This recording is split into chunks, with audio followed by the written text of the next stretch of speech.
Aku pian. Lek cilik. Tak tuku pentol pian.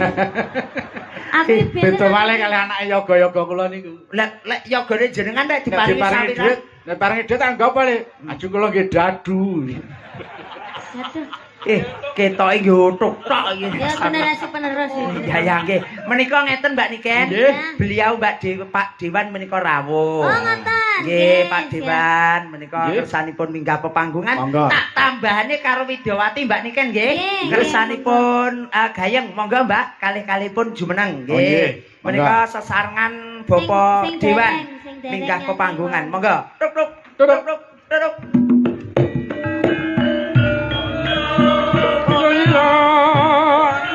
Konjo dumateng Dewan kaper minggah dhateng sasana pepanggungan. Monggo kekalihipun beliau Bapak Dewan. Monggo Pak.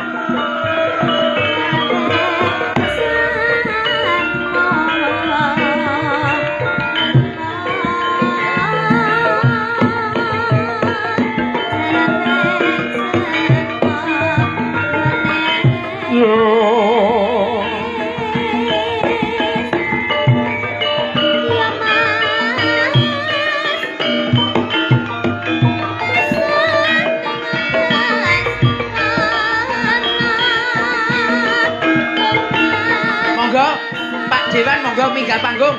Monggo Salah dalu monggo. Monggo. Atau perwakilan beliau Bapak Kepala Desa napa pripun Pak Sekdes menika tesih wonten wekdal setunggal Kamis nggih. Monggo. Pak Dewan minggah pepanggungan monggo.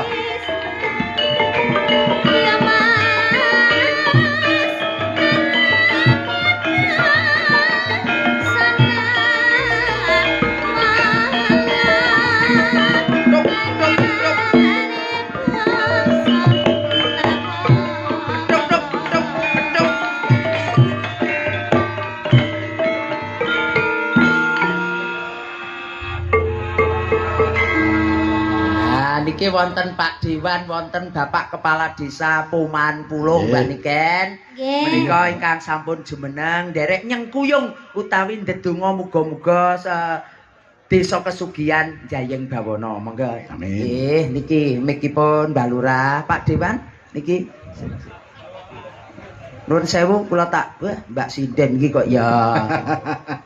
Wis, Mohon merdeka kemawon. Nggih. Kula tak teng mriki Mbah Lurah sing mriku. Pun jenengan mrika. Kula tak teng wingkinge Mbah Dalang mawon kersane pun jenengan teng Ketawis teng kamera sae. Kula kira mboten sampean kancane mboten tatak maksudnya. Potong Mbak Niken niku sakniku pun bebas mawon jenengan jedhuit napa nggih. Paring dawuh rumiyin Pak Dewan. Monggo khusus masyarakat wonten ing desa kesugihan. Monggo. Kecamatan Pulung umumipun. Assalamualaikum warahmatullahi wabarakatuh. Waalaikumsalam warahmatullahi wabarakatuh. Pangaken kula paring asma Ayatullah Ali Syariati. Alhamdulillah sak menika dados wakilipun jenengan Dapil 3 Kecamatan Pulung Pudak Suko. Ngebel kali ngebel. Kula kinten kok ngaten amargi niki pertama kali kula teng mriki. Nggih mugi-mugi desa Sugihan kok singgahan. Desa Sugihan. Warganipun sehat sedanten, paring rezeki ingkang kathah. Kok mekaten mawon. Nggih. Sampun Pak Dewan nggih. Ingkang baken kula titip Pak nggih. Aja ngantek ning dalan rusak ngoten mawon pun. Jenengan kok le dawuh sekedap mawon mboten napa-napa. Sing baku diperuntukkan untuk daerah wilayah Pulung. Mesakne kula ki lek tanggapan kali niken lek mepet wektune lek glonjal kesuwen teko nggon Pak nggih. Nggih, mugi-mugi dongane Mas Gareng nggih. Mugi-mugi mangke khususipun Dapil 3 menika saged skeca alus radiosanipun. Alhamdulillah menika sampun trontong-trontong nggih. Kala winginane Bapur Mas Ayatullah nggih. Niki wilayah Pulung Soko Pudak niki badhe dipun aspal. Amin. Alhamdulillah. Mugi-mugi tahun menika saged realisasi. Nggih, betul nggih. Niki langsung mawon nggih Mbak Lurah. Pados infrastruktur menika sae, pados Pak Dewan anggenipun menyapa dhateng konstituen menika sangsaya gampil Pak Dewan. Nggih, mugi-mugi napa ingkang dados kajat niatipun warga masyarakat Desa Kesugihan dipun paringi wilujeng lancar samudayanipun. Allahumma amin. Nggih. Nembang nggih Mbah Lurah. Monggo. Langsung nembang mawon. Nggih, Niki monggo kula dalipun tak musike mawon. Oh, musik mawon. Musik. Madiun Ngawi Mas. Ya. Nggih. Niki mumpung Widyawatine kalih Mbak Niken nggih wonten Pak Dewan, badhe ngersaken duet kali Mbak Niken. Monggo Pak Dewan. Walau ngundang dhewe larang lho Pak Dewan. Nggih, niki monggo. Wong Pak Dewan ganteng lho Mbak Niken. Iya, aku wedi ya Pak. Lah ngopo? Yang sing timur bagus nggih ta. Nggih. Ya monggo Mas Madiun Ngawi. Sesarengan Aku menika. tak mimik sih ya Pak. Nggih, nggih siap lenggah rumiyin Mbak Niken.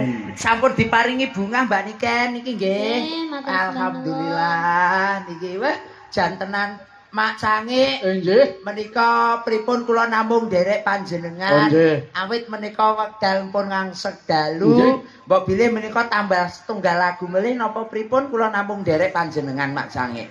Kantun nyemanggaken merdeka kemawon menika. Wonten nggih. Niki wau tesih wonten Napa? ingkang dereng menika Mbak Yu kalih niki. Nah. Oh, ngaten. Niki. Mboten adik mbake sing setunggal sampun. Sampun. Iki sapa sing ngurung iki? Kok ya sampun sedaya. Sampun nggih. sedaya nggih. Nggih, niki kula namung dawuh panjenengan Mak Oh nggih, Cangik. gandeng Pripun wedalipun sampun leresipun, ngancik nggih. tabuh setengah sunggal. Nggih, siap. Gareng Nggih. kripik gedang kripik telo sing jam Waton sagedipun ing warata. warata. Nggih, sembah nuwun. Mangke menawi wonten wedal kepareng goro-goro saged kalajeng malih. Nggih, dawuh Mak Cangik, dawuh siap. Ayo nok, tetu sanggalu adat saben wit dhisik randat tak dinukanan ingkang sinuwun. Ya.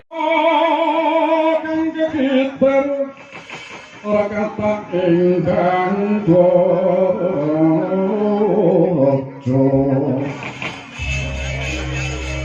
Ora kata ingkang dojo yang layu